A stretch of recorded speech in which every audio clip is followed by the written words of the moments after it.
Besides lubricating, greasing inside the mechanism, this is what you need to do very often, especially if you use a ratchet maybe in rainy days, which is not the best because rainy days means you are going to put wet balls in place and wetness will cause rust and sticky.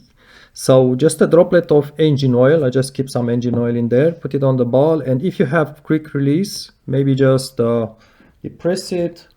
You can also keep it depressed a little bit and just roll that little ball.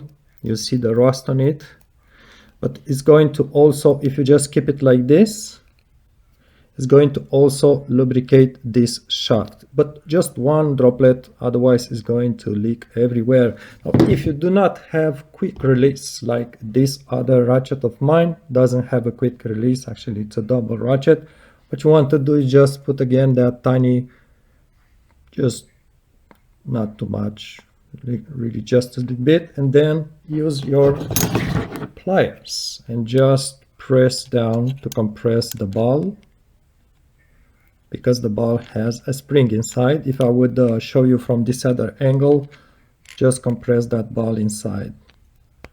It's going to, you feel that the ball just kind of, you crush it. And maybe you can also roll the ball a little bit, just slide the pliers a little bit. It's going to roll the ball.